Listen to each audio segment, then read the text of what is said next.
트럼프 대통령의 무역 및 제조업 담당 선임 고문으로 지금 현재 백악관에서 역할하고 있는 피터 나바로라는 인물.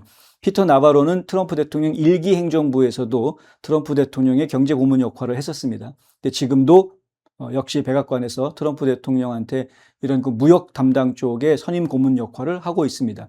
근데 이 피터 나바로가 한국으로부터의 수입이 역대 최고치로 늘어나면서 무역 적자폭도 기록을 세웠다라고 지적하고 이는 결코 간과할 수 없는 사실이다 이렇게 말을 했습니다.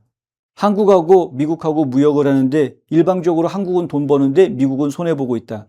이거 그냥 내버려두면 안 된다라고 말을 했습니다. 신경이 쓰일 수밖에 없죠.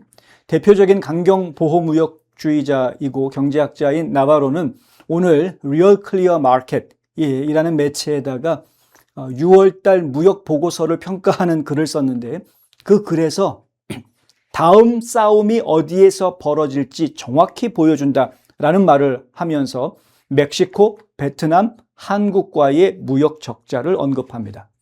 다음 싸움이 어디서 벌어질지 명확히 보여준다. 다음 무역 전쟁이 어디에서 벌어질지 보여준다라고 말하면서 멕시코 그리고 베트남, 한국을 이야기한 겁니다. 나바로는 6월 무역 보고서가 표면적으로는 주요 수치가 개선된 것처럼 보인다라고 말하면서도 미국의 상품 및 서비스 무역 적자는 44억 달러 감소한 733억 달러. 적자란 말입니다. 733억 달러 적자. 상품 무역 적자는 1021억 달러 줄어들었다. 1021억 달러가 적자인데 그나마 그게 예전에 비해서 줄어든 겁니다. 적자 폭이 줄어든 겁니다. 그러니까 긍정적이긴 한데 아직까지도 큰 적자를 보고 있는 거죠. 서비스 무역 흑자는 288억 달러로 증가했다. 다행히 흑자를 보는 부분이 있었다는 거죠. 서비스 무역. 미국의 서비스 수출은 6월에 1078억 달러라는 사상 최고치를 기록했습니다. 금융 서비스 수출이 전년 동기 대비 11%나 증가했고요. 여행 및 금융 서비스 부문 모두 수출 증가에 기여했다고 합니다. 에너지 분야에서도 미국은 원유 및 석유 제품 분야에서 역사적인 흑자를 지속하고 있는 상황입니다.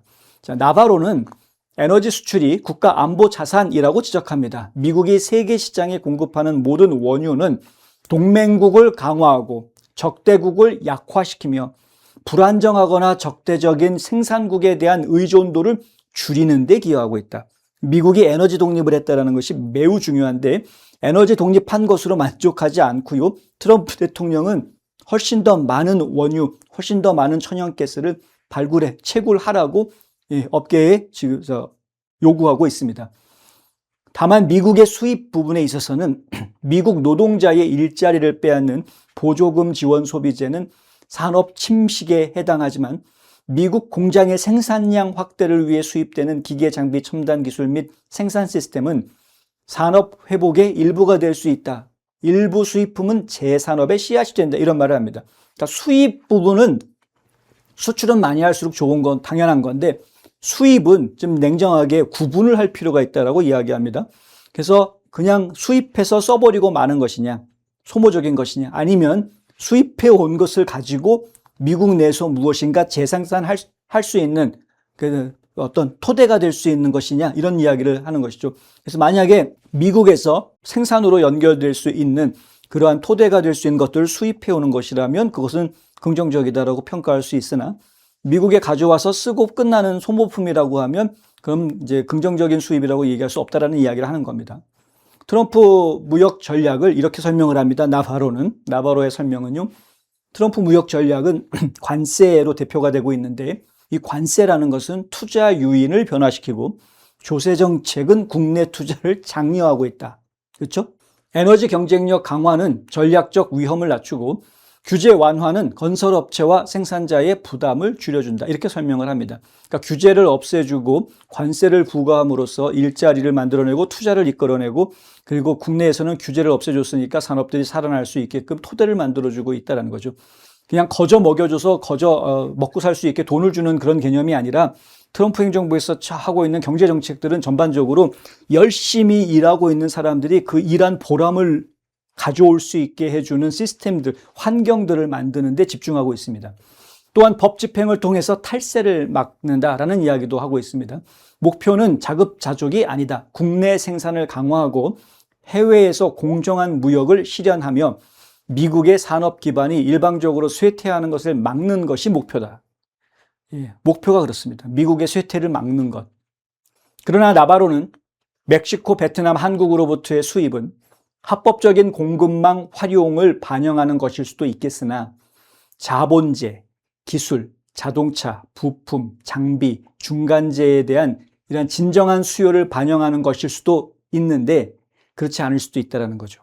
관세율이 높은 국가와 낮은 국가로 나뉜 세계에서 주요 생산 플랫폼의 기록적인 적자는 면밀한 검토가 필요하다라는 겁니다.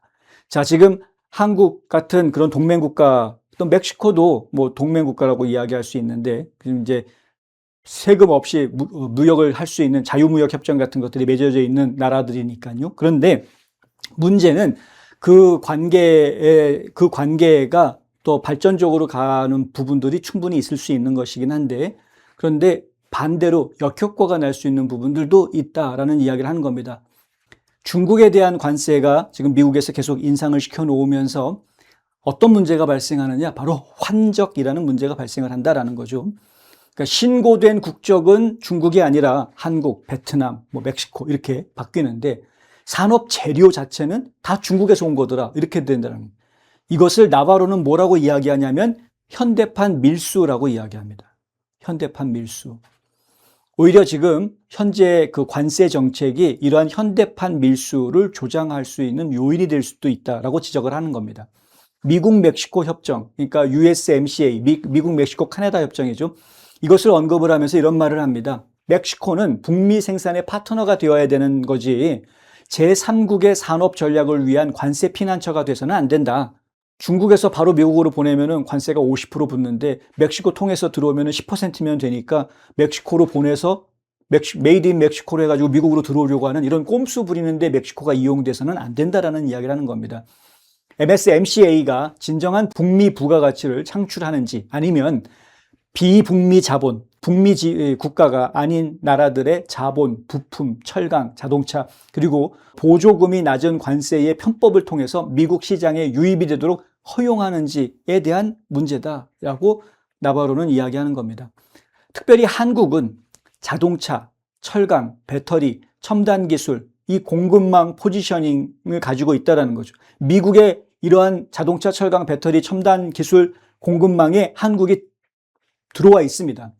그런데 무역의 흐름이 실질적인 국내 부가가치를 반영하는 것인지 미국 내에서 부가가치가 발생할 수 있어야 한다는 거죠. 그런데 그걸 반영하고 있는 것인지 아니면 외국 산업이 다른 국기를 달고 펼치는 산업 전략을 반영하고 있는 것인지 부가가치라는 거는 뭡니까? 어떤 새로운 물건이 만들어졌을 때 그 재료로 쓰였던 것들이 가지고 있는 값어치보다 더 많은 값어치를 인정받는 제품으로 완성이 되는 것. 이것을 부가가치로 이야기할 수 있는 것인데 그러한 것이 아니라 그렇게 진짜 제대로 된 가치 있는 무엇인가를 만들어 가지고 오는 것이 아니라 진짜 라벨 바꾸기 식으로 해가지고 지금 들어오고 있는 것은 아닌지 이 질문을 제기한다라는. 그러니까 지금 무슨 얘기냐면 미국이 대한민국을 정말 신뢰한다면, 신뢰하는 그런 관계라면 이런 얘기가 나오기가 어렵죠. 일본에 대해서는 이런 얘기가 안 나왔습니다. 나바로 입에서.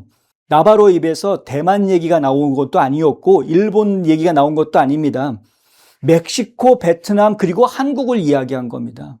중국의 영향을 충분히 받을 수 있다고 보고 있는 겁니다. 한국에 대해서는. 그렇기 때문에 이건 그냥 믿고 볼 수 있는 상황이 아니라 꼼꼼히 들여다봐야 된다라고 이야기하는 거죠. 나바로는 이렇게 이야기합니다. 글 맨 마지막에 이런 말을 씁니다. 지시사항이다. 지시사항. 자, 나바로가 백악관에서 트럼프 대통령의 무역 관련 경제 고문을 하고 있다는 점을 다시 한번 상기시켜 드립니다. 나바로가 글 맨 마지막에 이렇게 씁니다. 지시사항이다. 환적을 단속하고 원산지 규정 시행을 강화하며 주요 플랫폼과의 기록적인 적자를 면밀히 조사하고 관세가 단순히 서류상의 변화에 그치는 것이 아니라 실제로 생산 형태를 변화시키도록 해야 한다. 실제로 생산 형태를 변화시켜야 되는 것이지 서류상의 변화에만 머물러서는 안 된다. 관세가. 무서운 얘기입니다. 저는 이 글을 읽고 제가 좀 충격을 받았던 게 여차하면 대한민국의 관세에 부과하는 것이 상당히 수위가 달라지겠구나라는 생각이 들었습니다. 근데 이런 생각을 지금 미국의 위정자들이, 미국의 정책 이반가들이 갖게 되는 그 시작점이 무엇이냐? 신뢰가 깨졌기 때문이거든요. 대한민국 정부에 대한 신뢰가 깨졌기 때문인 겁니다. 한국 기업들은 어떻게 해서든 미국 정부나 미국 기업들의 요구에 맞춰주기 위해서 굉장히 애를 쓰고 있습니다. 그래야 본인들이 장사를 하니까. 이 장사하는 사람들 사이에서는 신뢰라는 것이 굉장히 중요할 수밖에 없죠. 그 신뢰를 쌓기 위해서 엄청나게 애를 쓰고 있습니다. 그런데 그걸 다 까먹는 게 누구냐? 이재명 정부죠. 친중하면서 이걸 다 까먹고 있는 겁니다.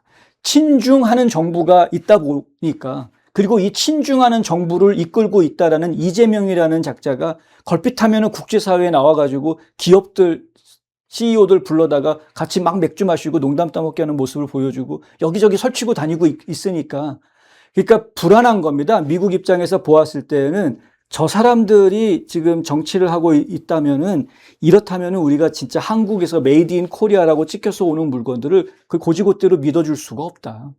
들여다봐야 된다, 이거 진짜.